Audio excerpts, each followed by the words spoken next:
옛날 옛적 아름답고 화려한 마을인 샤트레 파리에는 크리스틴이라는 여자아이가 살고 있었습니다. 크리스틴은 매일 아침 창문 너머로 보이는 생강을 바라보며 아름다운 노래를 부르곤 했습니다. 그녀의 노래는 그 강을 따라 흐르며 온 마을에 평화와 고요함을 전했습니다. 어느 날 크리스틴은 강가에서 그녀의 노래 소리에 감동을 받은 수상한 존재의 목소리를 들었습니다.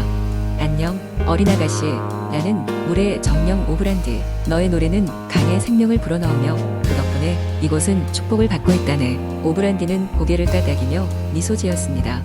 크리스틴은 처음에는 조금 당황했지만 곧 정령의 존재에 대해 흥미를 느꼈습니다. 그녀는 오브란디에게 물었습니다. 그러면 제 노래가 강을 통해 어디로 흐르는지 알려주실 수 있나요? 오브란디는 조용히 웃으며 대답했습니다. 너의 노래는 이 강을 따라 멀리 퍼져나가 산과 들을 넘어 심지어 별들 밑까지 이르니라. 그날 이후 크리스틴과 오브란디는 매일 함께 모험을 떠났습니다. 그들은 강을 따라 여행하며 여러 마을과 도시를 방문했습니다. 그녀는 사막을 가로질러 높은 산을 지나 울창한 숲으로 들어가기도 했습니다. 각 장소마다 크리스틴은 노래를 불렀고 그곳의 사람들과 생명체들은 모두 그녀의 노래에 귀를 기울였습니다. 그런데 어느 날 크리스틴은 색다른 노래를 듣게 되었습니다. 그것은 슬픔과 그리움이 서려있는 아름다운 멜로디로 마치 천국에서 울려 퍼지는 듯한 소리를 가지고 있었습니다. 그녀는 자신의 노래가 아닌 다른 곳에서 들리는 이 소리에 이끌려 더 깊은 숲속으로 들어갔습니다. 그곳에서 그녀는 은빛 날개를 가진 작은 요정과 마주쳤습니다. 요정은 자신의 이름이 루시나라고 했으며 그동안 잃어버린 친구인 바람의 정령 코르모스를 찾고 있다고 했습니다. 그녀는 눈물을 흘리며 크리스틴에게 도움을 청했습니다. 크리스틴은 루시나를 도우기로 결심했고 두 친구는 또 다른 모험을 떠났습니다. 루시나와 크리스틴은 산속 깊은 곳의 계곡과 빙하로 향하는 위험한 길을 헤쳐나가며 마침내 코르모스를 발견했습니다. 바람의 정령인 코르모스는 산에 갇혀 있었고 크리스틴의 감미로운 노래와 루시나의 빛나는 마법의 도움으로 몸이 자유로워졌습니다. 코르모스는 감사의 표시로 그들의 모험을 돕기 위해 신비한 날개를 선물했습니다. 모험이 끝난 후 크리스틴은 다시 샤트레 파리로 돌아왔지만 그녀는 이제 더 이상 한 곳에 머물러 있을 수 없다는 것을 깨달았습니다. 그녀는 오브란디, 루시나 코르모스와 함께 세계를 여행하며 그녀의 노래를 더 많은 곳에 전하기로 결심했습니다. 그렇게 크리스틴의 노래는 계속해서 세계를 순환하며 사람들의 마음속에 평화와 희망을 심어주며 그들 곁에 남았습니다. 그리고 그 모든 것은 그녀가 샤트레 파리에서 처음 창문 밖을 바라보며 부르기 시작한 작은 노래에서 시작되었음을 잊지 않았습니다. 두 번째, 이야기 옛날 옛적 눈 덮인 알프스 산맥의 아름다운 계곡에 사부아라고 불리는 작은 마을이 있었어요. 그 마을에는 사부아라는 이름을 가진 용감한 꼬마 소년이 살고 있었답니다. 사부아는 항상 모험을 꿈꾸며 그가 사는 마을 너머에 어떤 세계가 펼쳐져 있을지 궁금해했습니다. 사부아는 마을에서 가장 용감한 소년으로 알려져 있었어요. 그의 아빠는 산악 가이드로 산속의 비밀스러운 길들을 꿰뚫어 보고 있었고 그의 엄마는 맛있는 치즈와 향기로운 빵을 만드는데 천부적인 재능을 가지고 있었죠. 사부아는 부모님에게서 많은 것들을 배우며 자랐습니다. 그의 가장 친한 친구는 알프스 소라고 했습니다. 사부아는 매일 아침 소에게 맛있는 풀을 먹이기 위해 산으로 올라갔어요. 그는 친구 소에게 자신의 모험 이야기를 들려주곤 했답니다. 어느 날 마을에 큰 소식이 들려왔어요. 잃어버린 보물의 동굴이 발견되었다는 소문이 퍼지면서 모든 사람들의 관심을 끌었습니다. 전설에 따르면 그 동굴에는 산의 여왕이 남긴 귀중한 보물이 숨겨져 있다고 했습니다. 하지만 그곳은 눈 속에 묻혀 있어 이곳 사람들 중 그 위치를 정확히 아는 사람은 없었어요. 사람들은 그 동굴에 가는 것을 두려워했죠. 그 동굴에는 지혜로운 백설 드래곤이 산다고도 했으니까요. 사부아는 이 이야기를 듣자마자 흥미가 생겼습니다. 그래, 내가 바로 이 마을을 구할 사람이야. 그 보물을 찾아내어 모두를 부유하게 만들겠어. 라고 결심했어요. 그는 곧바로 준비를 마치고 친구 알프스소와 함께 산을 향해 발걸음을 옮겼습니다. 얼마나 시간이 흘렀을까요? 사부아와 소는 드디어 전설 속에 잃어버린 보물의 동굴 입구에 도착했답니다. 동굴 앞에는 눈이 두껍게 덮여 있었지만 사부아는 포기하지 않고 모험을 계속 이어갔어요. 그는 마을에서 배운 대로 아빠가 보여준 지혜로 길을 만들어 나갔습니다. 동굴에 들어서자 불현듯 어두운 공기가 그들을 맞이했어요. 이상하게도 이곳은 아주 따뜻했고 사부아는 부드러운 손길로 벽을 더듬더듬하며 앞으로 나아갔어요. 그리고 마침내 그 앞에 거대한 백설 드래곤이 나타났습니다. 드래곤은 깊은 숨을 쉬며 사부아를 내려다보았고 사부아는 조금도 주저하지 않았죠. 안녕, 나는 사부아예요. 이 마을에서 왔어요.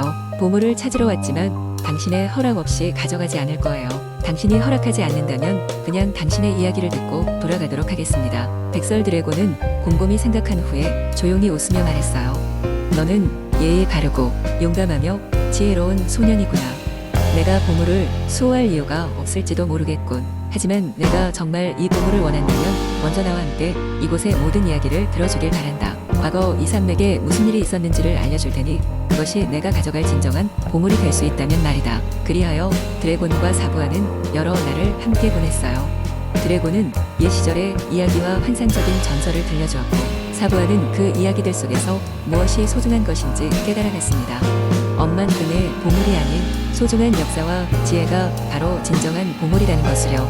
결국 사부아는 빈손으로 마을에 돌아왔지만 그의 마음속에는 이야기와 지혜가 가득 차 있었고 그는 그 지혜를 마을 사람들과 나누었습니다. 마을 사람들도 비록 물질적인 보물은 얻지 못했지만 이 이야기들을 통해 더욱 단합할 수 있었고 더불어 많은 방문객들이 이 신비로운 전설을 듣기 위해 마을에 몰려들어 마을은 점차 번영하게 되었답니다. 이렇게 사부아는 마을의 전설이 되었고 그의 이름은 용기와 지혜의 상징이 되었습니다.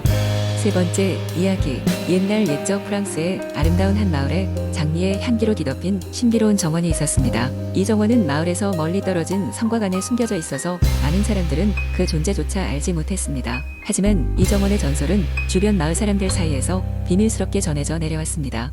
전설에 따르면 이 정원에는 수백 년을 살아온 마법사 아멜리가 살고 있었으며 그녀가 정원의 장미들에 마법을 걸어 영원히 시들지 않게 했다고 합니다. 또한 정원 중간에 있는 특별한 푸른 장미는 어떤 소원이든 이룰 수 있는 힘을 가지고 있다고 전해졌습니다. 그러던 어느 날 용감한 청년 루카스가 이 전설을 듣고 푸른 장미를 찾아 떠나기로 결심했습니다. 그는 마음속 깊은 소원을 이루기 위해 긴 여행길에 올랐습니다. 루카스는 여러 험준한 산을 넘고 깊은 숲을 지나 마침내 성곽의 문 앞에 도착했습니다. 성곽 문은 굳게 닫혀 있었고 그것을 열기 위해서는 크고 쇠사슬로 잠긴 자물쇠를 풀어야 했습니다. 루카스는 주변을 살피다 오래된 돌판에 새겨진 글귀를 발견했습니다. 그것은 사랑과 진실이 엮인 열쇠가 문을 열리라 라는 문구였습니다. 그 순간 루카스는 이 문구가 단순한 퍼즐이 아니라 마음속 깊은 곳에 있는 진정한 사랑과 진실된 마음을 의미한다는 것을 깨달았습니다. 루카스는 평생을 기억할 수 있는 사람들을 떠올리며 자신의 삶을 돌아보았습니다. 부모님과의 추억, 친구와의 우정, 첫사랑의 기억까지 그리고 그 모든 사랑과 진실이 그의 가슴 속에 문을 여는 열쇠가 되었습니다. 그가 마음을 다해 문을 밀자 성곽의 문이 천천히 열리기 시작했습니다. 성 안으로 들어서자 루카스는 마법 같은 장미의 정원에 도착했습니다. 붉고 하얀 장미들이 비오듯이 피어 있었고 정원 중앙에는 전설 속의 푸른 장미가 높은 세공사 위에 놓여 있었습니다. 그는 장미를 앞에 두고 오랫동안 머뭇거렸습니다. 자신의 소원이 정말로 이루어질 것인가 싶기도 하고 혹여나 다른 사람의 소원을 이루지 못하게 되는 건 아닐까 하는 걱정도 있었습니다. 그러나 자신의 소원은 단순히 개인의 행복을 넘어서 많은 이에게 행복을 줄 수 있다는 확신이 들었습니다. 루카스는 가슴속 소원을 다시 한번 마음 깊이 새기고 푸른 장미를 손에 쥐었습니다. 그러자 장미가 은은한 빛을 발하며 그의 소원을 묻게 되었습니다. 루카스는 조용히 소원을 빌었습니다. 나는 세상에서 가장 아름다운 정원처럼 모든 사람이 사랑과 평화 속에서 살아가기를 바랍니다. 순간 푸른 장미의 빛이 온 정원을 뒤덮었고 서서히 사라지기 시작했습니다. 그와 동시에 아멜리 마법사가 모습을 드러냈습니다. 아멜리는 루카스를 보며 미소를 지었습니다. 진정한 사랑과 진실된 마음으로 빌었기 때문에 너의 소원은 이루어질 것이란다. 그녀는 부드러운 손길로 그의 어깨를 감싸며 힘을 주었습니다. 그 순간 루카스는 커다란 기쁨과 함께 사랑이 세상에 가득 퍼지는 순간을 느꼈습니다.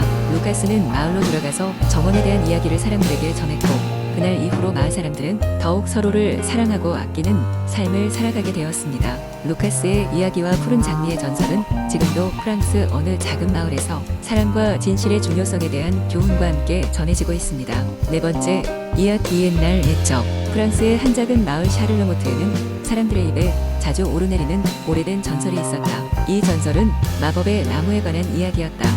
마법의 나무는 마을에서 조금 떨어진 숲의 깊은 곳에 자리한 거대한 참나무였고, 달빛이 가장 밝게 빛나는 밤에만 마을 사람들에게 그 모습을 드러낸다고 했다.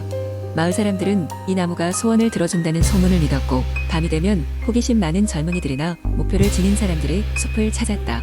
그러나 숲은 까마귀들의 울음소리와 악어가 산다는 늪지들로 둘러싸여 있어 많은 이들이 중도에 포기하곤 했다. 어느 날 마을에 사는 가난한 청년 루카스는 자신의 병든 어머니를 고치기 위해 이 마법의 나무를 찾아가기 시작했다. 그는 마을 재단사로 일하며 모은 돈으로 마법사가 필요로 한다는 희귀한 약초를 사려고 했으나, 절망적으로도 약초가 자라는 곳은 이 마법의 나무가 있는 숲속 한가운데에 있다고 했다. 루카스는 달빛이 가장 빛나는 날을 기다려 어머니의 겉옷을 걸치고 숲속을 탐험하기 시작했다. 숲은 생각보다 험난했지만 그는 포기하지 않고 밤새 걷고 또 걸었다. 한참을 가던 중 루카스는 길을 잃고 말았다. 절망에 빠져있던 그때 불현듯 반짝이는 달빛 아래서 나무 사이로 희미하게 빛나는 무엇인가를 발견했다. 그것은 바로 마법의 나무였다. 나무는 수백 년은 되어 보이는 커다란 참나무였고,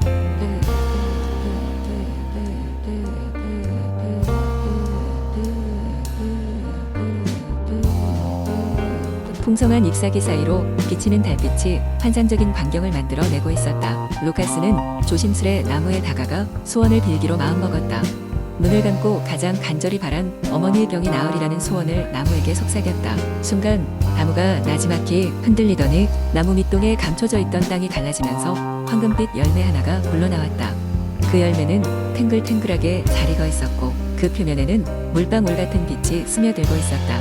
루카스는 그 열매를 품에 안고 집으로 되돌아왔다. 루카스가 집에 도착했을 때 그는 즉시 그 열매를 어머니에게 건넸다. 어머니는 처음에 놀랐지만 아들의 설득에 따라 열매를 조금씩 먹기 시작했다.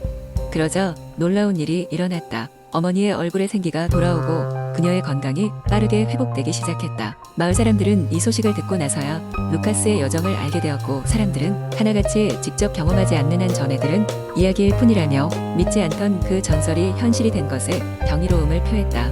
그날 이후로 샤를 르모트의 마법 나무는 수많은 전설과 이야기를 남기며 새로운 전설이 탄생하게 되었다.